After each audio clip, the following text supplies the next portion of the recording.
Well, welcome to Walking in Spirit and Truth. I am one of your hosts, Sandy Craig, and we are so glad that you've joined us tonight. For the last several months, we have been slowly going through Psalm 23 and looking at it from a Hebrew perspective, from a shepherd's perspective, and in general, just looking at it from all sorts of directions. And I think we've learned a lot, and today is not going to be an exception to that rule because we are going to continue with this as we look at Psalm 23, verse 6. Now, before we get going, I'll tell you a little bit about myself. My husband and I, we co pastor Life of Worship here in Amarillo, Texas. And we have several programs that we do on lambnetwork.tv.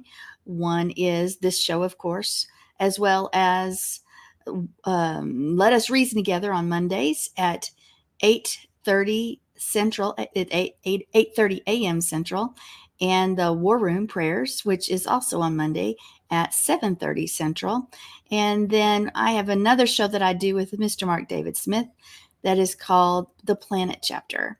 And so you can catch a little bit of us there and maybe in other places too. And you can always tune in to our YouTube channel. Normally it's Life of Worship Amarillo. And that's also our web address, Life of Worship Amarillo .org.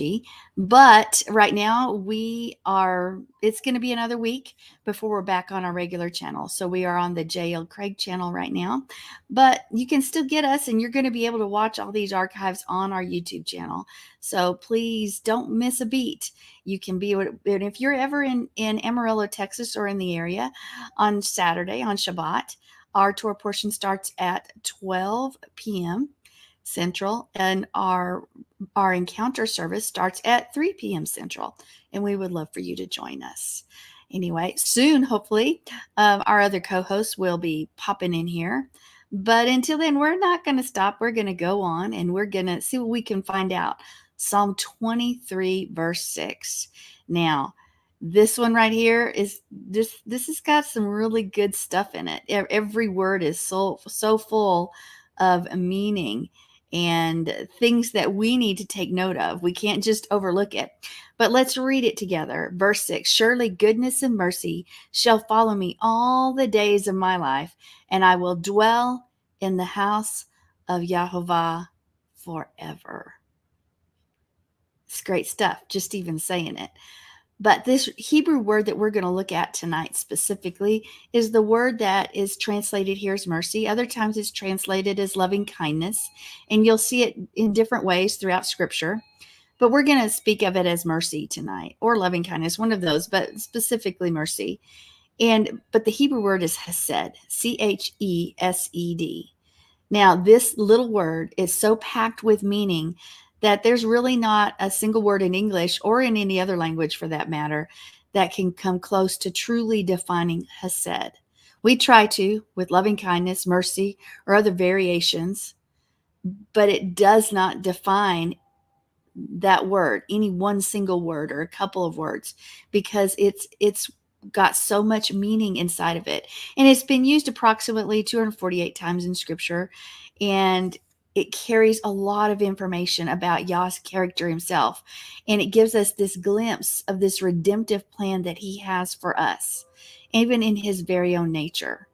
So what does it describe? Maybe that's the question. Well, again, we're only going to be able to scratch the surface a little bit here before we jump into the Hebrew, because Hesed is looking at or describing the active love between Yah and his people. And that is deep. The depth of his love we could never fathom nor understand. Because of his hesed, because of his loving kindness, because of his mercy, Yah promised Israel that he would never leave them or forsake them. Actually, he said that to you and to me, because his word is true. It does not return void. That's a promise that we should hold on to. I will never leave you, nor will I forsake you. That's his mercy. That's his loving kindness. He kept his covenant with Israel. He keeps his covenant because he is the covenant maker. He's the covenant keeper. And so we can stand upon that and be assured of who he is. So his promises in his word, they hold power. Why? Because that's who God is. That's who Yah is. Let's look at Nehemiah 9:17. It says, they refused to listen and failed to remember the miracles you performed among them. They became stiff necked and in their rebellion appointed a leader in order to return to their slavery. But you are a forgiving Yah, gracious and compassionate, slow to anger and abounding in hesed. Therefore, you do not desert them. The word in this variation, in this translation, is love. For you are slow to anger and abounding in love. Hesed. Okay. He is slow to anger and abounding in love. Now, to get some further understanding of this word, let's look at Isaiah 54:10. Though the mountains be shaken and the hills be removed, yet my unfailing love, Hesed, for you will not be shaken, nor my covenant of peace be removed, says Yahovah, who has compassion on you. Okay, so both of the translations here show love as this hesed, part of Yah's character, who he is, how part of the ways we can understand him. Now let's look at Psalm 89, verse 4. It says, I will declare that your love, Hesed, stands firm forever, that you have established your faithfulness in heaven itself. You said, I have made a covenant with my chosen one. I have sworn to David, my servant, I will establish your line forever and make your throne firm through all generations. There we have it. One more time. I will declare that your love, your Hesed. Okay, so here we see that Hesed has this intimacy attached to it of Yah's love for his people. It's not some surface thing, not how we would say, which we're so fickle as people when we say we love. One moment we love, one moment we hate. And I've heard there's a fine line between the two, but we seem to be very fickle with our emotions. And we have a Yah that is not fickle. We have a Yah that when he says he loves us with an everlasting love, that Hesed, that's deeper than we could fathom, that he truly does. See, biblical translators and scholars throughout time, throughout the ages, they have tried to put a simple definition on the word Hesed so that we could understand it better as people, as humans. And I'm telling you, in every language except Hebrew does not do this word justice. So no matter how many times we translate it, loving kindness, love, devotion, mercy, strength, grace, purity, loyalty, tenderness, steadfastness, none of those words by themselves even come close to showing us who Yah is and what his character is as defined in Hesed, because the word is so deep. It is impossible to define Hesed apart from the fullness of Yah's character, because Hesed's particular brand of love is supernatural love. It is multifaceted like a diamond. It's a multifaceted love that can only be realized, practiced, and experienced through Yahweh himself. That's Hesed in part. Okay, so what else do I have to say about that? Well, let's look at some more examples of this before we look into the Hebrew, because Yah loved Israel. He loves his people with an infinite Hesed. His children were required also to carry Hesed, to walk in Hesed in their relationships. Would you agree or disagree with that we need to walk in love? No, absolutely. All right. So let's look at Micah chapter 6, verse 8. He has shown you, O mortal, what is good, and what does Yah require of you? To act justly, and to love Hesed, mercy, and to walk humbly with your Yah, with your God. Now that is a scripture that we've held on to for a long time. You'll hear it in the International Houses of Prayer a lot with Mike Bickle, but it has so much meaning because it really describes part of what is required of you and me. Do we act justly at all times? Do we show mercy? Do we love? Do we walk humbly? Do we? These questions we need to really contemplate our own actions and measure them, because to ourselves at the very least, because we would probably all falter or fail in some area. Okay, let's look at some examples of this hesed. Okay, so let's turn to Ruth 1:16. Ruth 1:16. I'm trying to get there. Okay, I because Yeah, I've just had some issues okay, here. Okay, 116. yes. Okay, so it says, and Ruth said, entreat me not to leave thee, or to return from following after thee. For whither thou goest, I will go, and where thou lodgest, I will lodge. Thy people shall be my people, and thy God my God. All right. So here we have this story of Ruth and Boaz, and it's this wonderful example of Hesed, because Ruth displayed this sacrificial love when she forfeited her own home and life so that she could care for her mother-in-law, Naomi. And then when Boaz became her kinsman redeemer, of Naomi's family, that was also selfless love. So we see Hesed at work one more time in this way that will eventually lead to the birth of our Messiah, Yeshua. Now that's pretty amazing. And then we have another example that we can look at in 1 Samuel 18:3. And this is going to be looking at Jonathan and David and that relationship there, because we all know that it was this close personal friendship, but it was also founded on Hesed.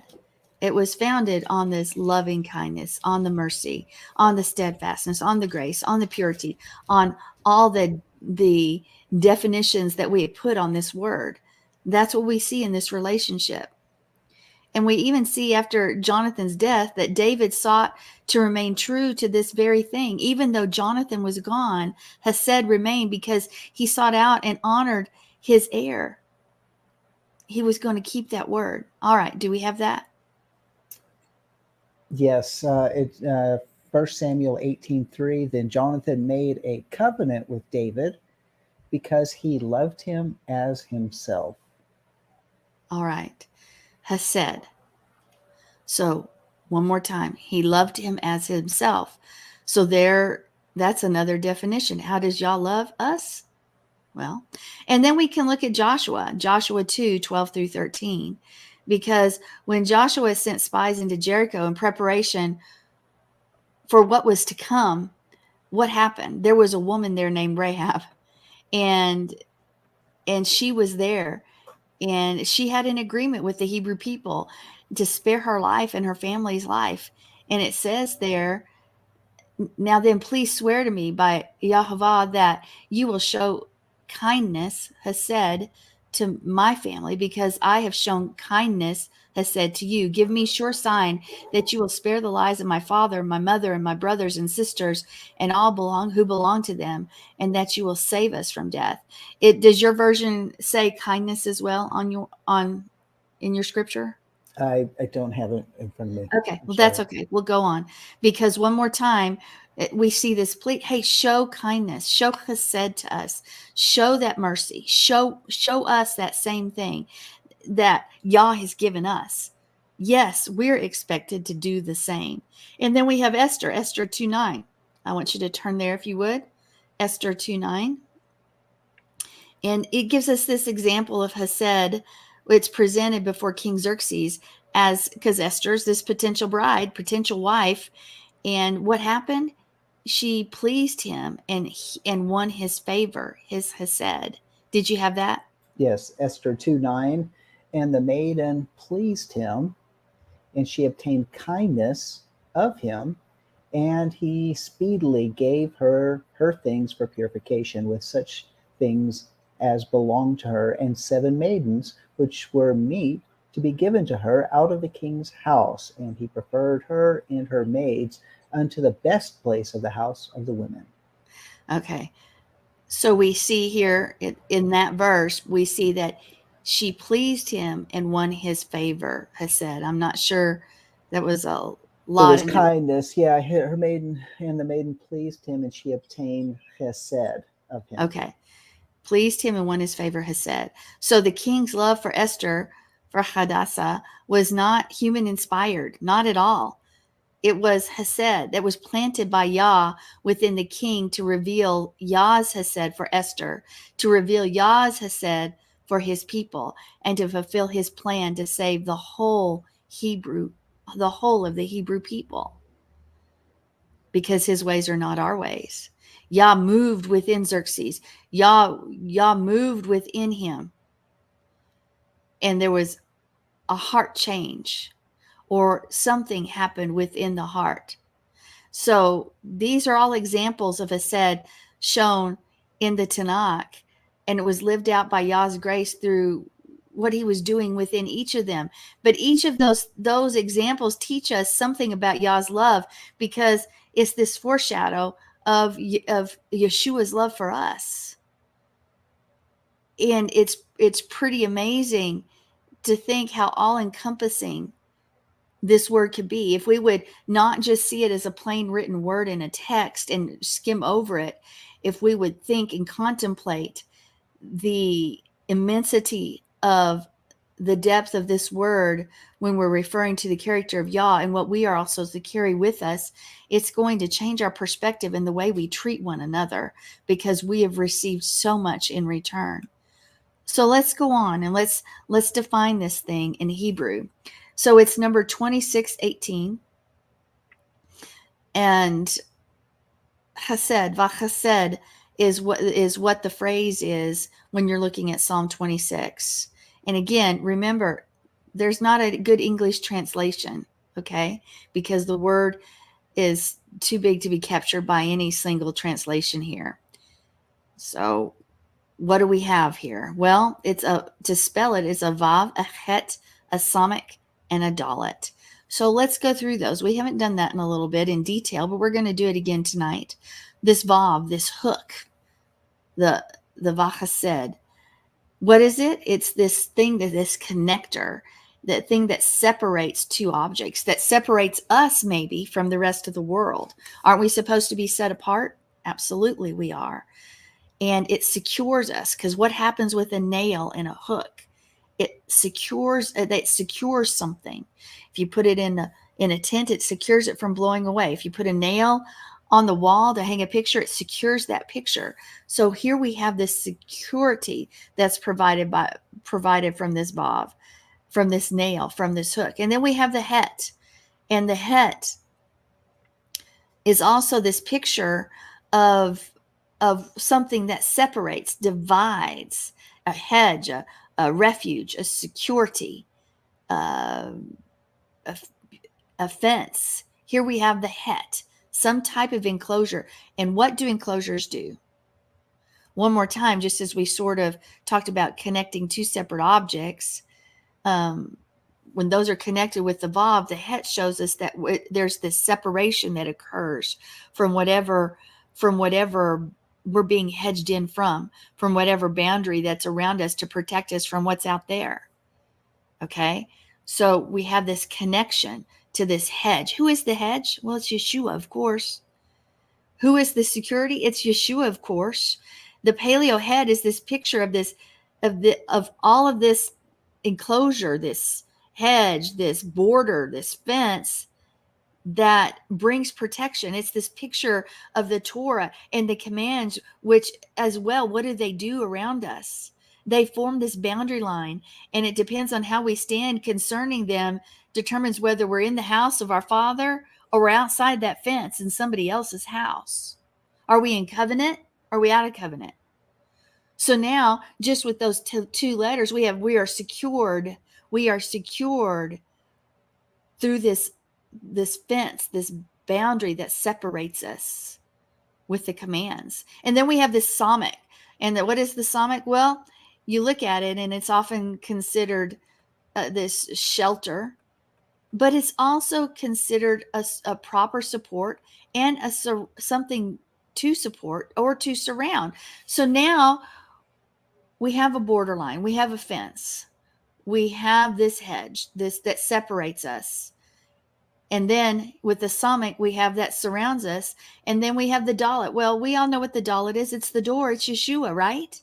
So put all together, we have this picture of this security that in the paleo, when we look at this word vahased, that we are within if we are in covenant. Because this dalit, by if we think about this doorway, because doorways are very important in covenant, they and around each doorway or at the bottom of each doorway is is this threshold, and by crossing over the threshold, you enter into covenant with whatever's in that house.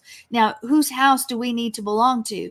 We need to belong to the house of Yah. We are his people in his house. So we go by his rules. What are his rules? His rules are the Torah. His rules are written there for us, and they are for our protection. Just like we talked about earlier, they are the one things that hedge us in themselves because he is the door. He is the Torah. So what it has said, secure, separate, surround, door, to separate, to surround, and and the door that secures us to the fence or the commands that separate us and supports us by the door. You know what it makes me think about there, Sandy? This is a really, really good description of the the what Yeshua was talking about, not only him being the door, but him being the good shepherd. And of course, where are we? We're talking about being the good shepherd and how a shepherd would build a hedge to put, or like a corral to put his sheep in overnight. And there would be a doorway or an entrance to it, and it would be often made of thorns, like a bramble, that type of thing. So there's where we get that samach, which is the picture of the thorns. But it's a this hedge of protection. You also said the wall. It was Surrounds. so we have Yeah. a surrounding wall, a surrounding hedge of protection with a doorway by which the sheep would go in and be protected as they're gathered, and then the shepherd would lay at the door Yes. and protect the doorway. And so we have that dalit at The the end. shepherd was the door then. He was the door, and so it's more than so when we look at the issue of chesed, a lot of times we think of it, and we think in our Western and our Greek mindset that it is an adjective, but in reality, it's not an adjective.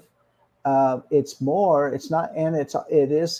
Thinking Hebraically, we're thinking about the action of the word and the action of the meaning of that. Because what does it do? What does mercy do?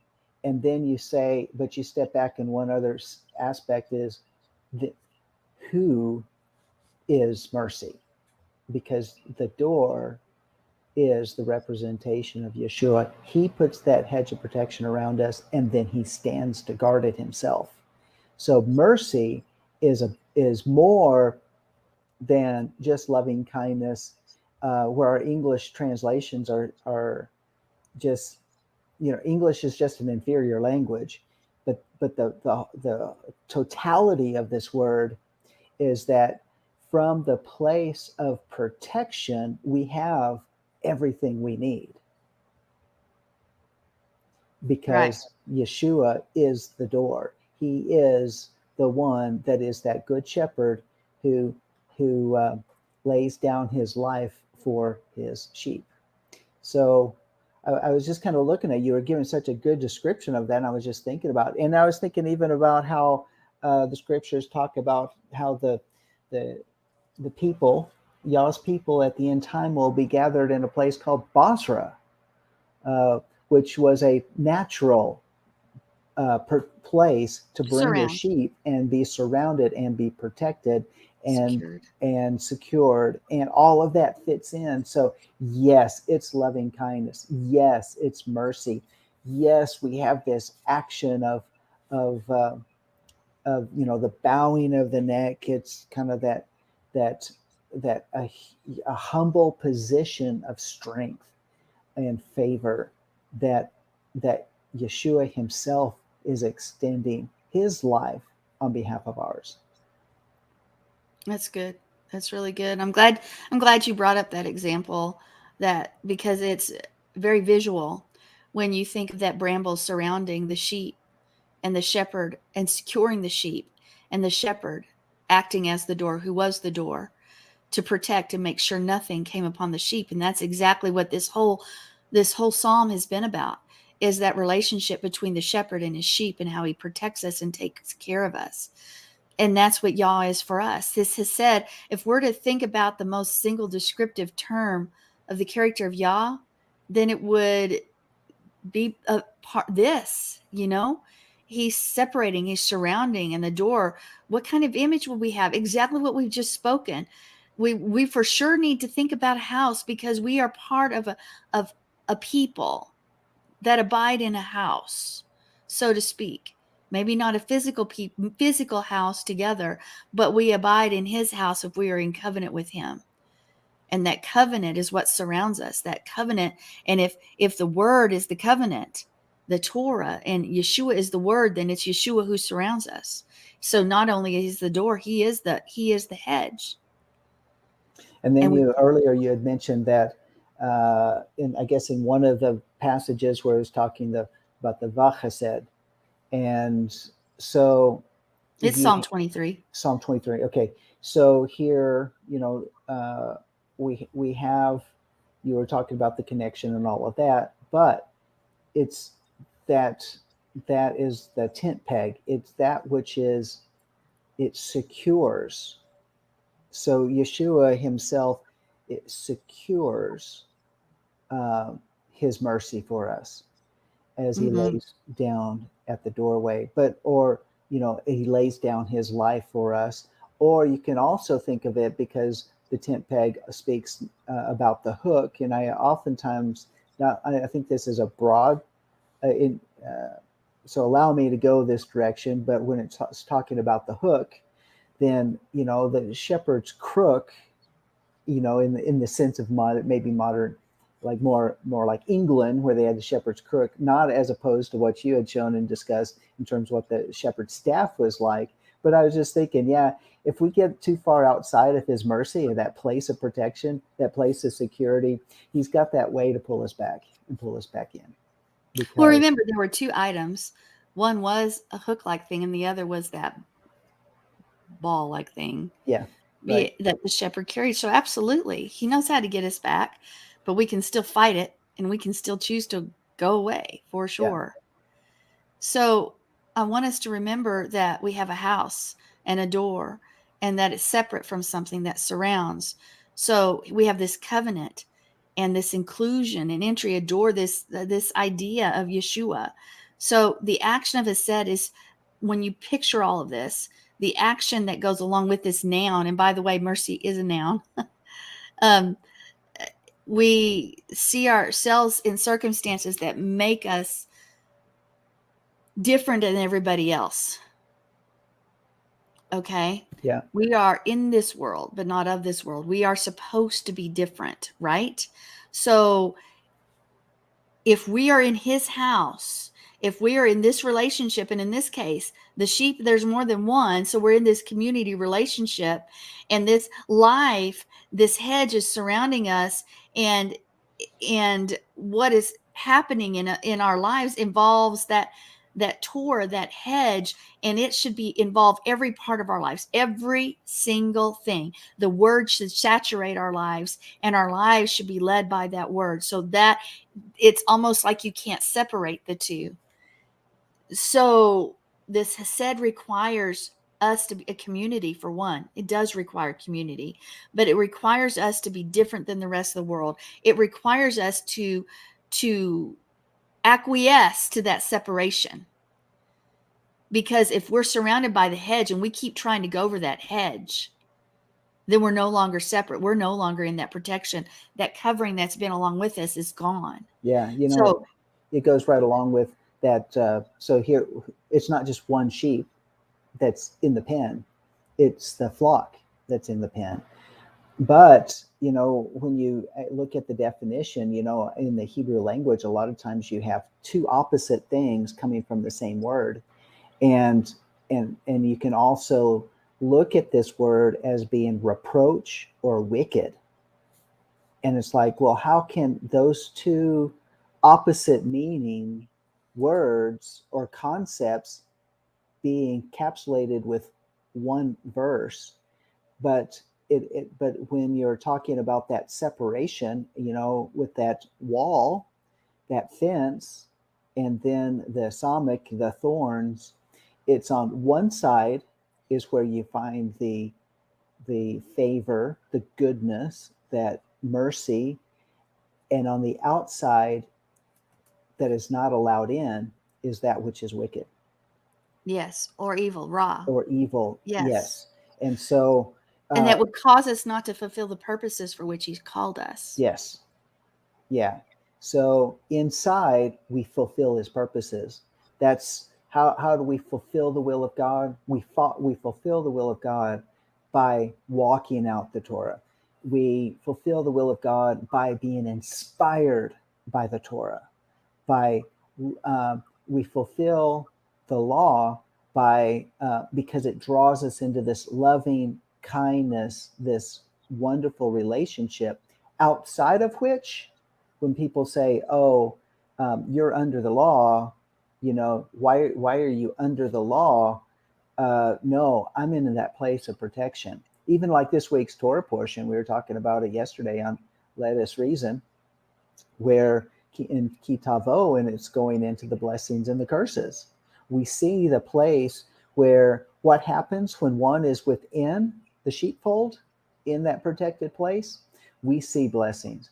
But outside, where it's wicked, it's like in the place of the kingdom, or the place of the kingdom of light, and outside is the kingdom of darkness. And when you look at Deuteronomy 28, the curses has a much greater, a huge list, a much longer list than the blessing. Why? Because the darkness that surrounds is vast, and True. and so, uh, but all of that is what happens when one does not shema, to hear, to do, to listen, to guard, to obey, to protect. And isn't that interesting how even Shema, where we out of which we get the word shamar, which means to guard. Isn't that interesting how that even falls into alignment with this word mercy? Is that inside we're guarded? So we want to guard and protect His good word, because that is how we demonstrate our love for Him. That if we love Him, we'll keep His commandments. But uh, but so we keep those commandments because we guard them in our heart. It's the expression of the very core of our being. But He guards us then from that darkness, so it does not encroach, because He's of course the light that separates the kingdom from the kingdom of darkness, or the evil one. Yeah. Well, that's good. I I don't want us to leave this program this evening without really emphasizing that there needs to be something different about us, and ask ourselves this question: are we different than everybody else around us? Are we hated? I'm not saying you have to be hated, but oftentimes things that are different, if you don't fall in line with the general masses, then you're considered the evil one. You're considered the wrong one. But we need to live a life that's observantly demonstrable, or in everything that we do, it needs to show that we are different than everybody else. It's got to. That our community, the people that call themselves people of Yah, are different, that we follow Yah, because it should draw this definite line of those who do love Him, who serve Him, who live for Him, and those who may know of Him, they don't live for Him. And that brings us back to this word avodah. which is the word for worship or work or service. And here's part of our problem why we don't live for Him in everything, because we compartmentalize this word. I've talked about this before. We think of work is different than worship, which is different than service. We think of work as employment, but that's not the mindset of a Hebrew. A Hebrew person thinks of work as his deeds. What's he doing? What is she doing? It's everything your life produces, including your family. It's your community. It's your home. It's your geography. It's your place where you worship. It is how you worship Yah. It is how you embrace life. It is how you think. And because Hebrew is action related, we don't just think, we do. So when we talk about avodah, our service, our worship to Him, it's all through our deeds, and everything we do should be as unto Yah, to give Him glory, to make His name famous, not infamous, because we put stains upon His name because of the way we act. Our avodah, our work, is not the work of employment. It's our worship. Are we worshiping Him in everything we do? Because that's what's going to separate us from the rest of the world. If I only think of work as what I do at a job, or what jobs I do for Yah, then we have missed out on what worship is and what service is. In Hebrew, avodah is all your deeds, everything you do, and this loving kindness, this mercy, this love, this purity, this, all of it, this hesed embraces every one of those deeds. The things with our family, the things with our friends, our job, our our congregation, our community, our address, because of the city, the neighborhood we live in, the state, the nation. All of it is affected because hesed and our deeds, they go hand in hand. How are we living?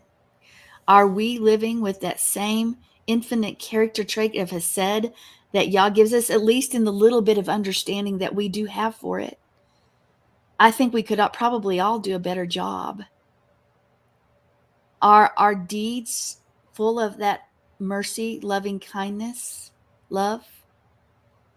That means everything, guys. Everything our hand touches, everything we do, and I dare say everything we say. Does it have this measure of Hesed in it? And I think that's about all we have time for tonight. So, Well, let me say something else with that as well, Sandy, because let's connect the dots. And you mentioned it's because we have Tov v'Chesed. Uh, so the goodness, the Tov, and the Hesed are, they're locked together. They're joined yes, together. They're not separated, and so they come into this partnership of, so one, that mercy is where we're living out with the, shall we say, the scepter of Yah in favor being extended over our lives, and that goes into all the meanings we've been talking about it, and the perfection that he is made, that he is putting that which cannot be improved upon into our lives. So and then and as we'll go into the latter days, or the latter days in the next week, and as we continue to break this down, shall follow me, and there's a lot to that we need to unpack.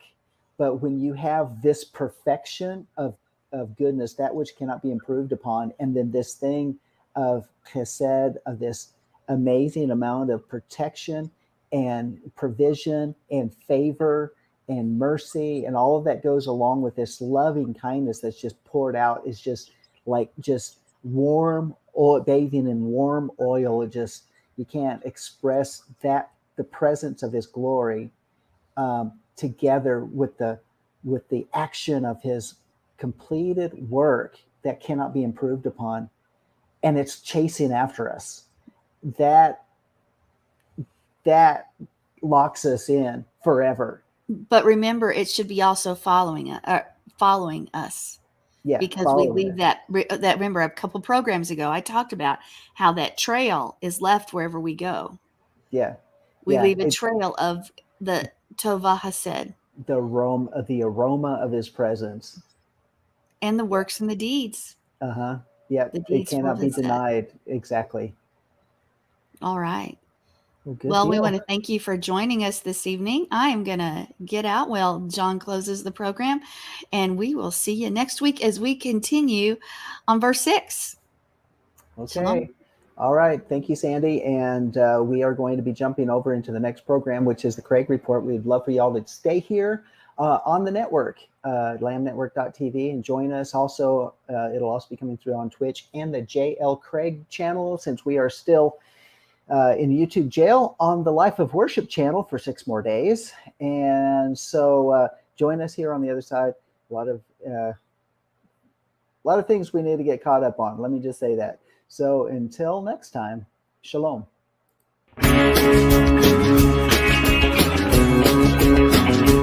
We are richly blessed to bring you what we believe is the fullest, most diverse, yet up-to-date progressive teachings, discussion, and prayer programming you can find anywhere on this planet. Be sure to take the tour of the MessianicLambRadio.com website. I'm Susan Hoogie, thanking you for joining us on the Messianic Lamb Video Network.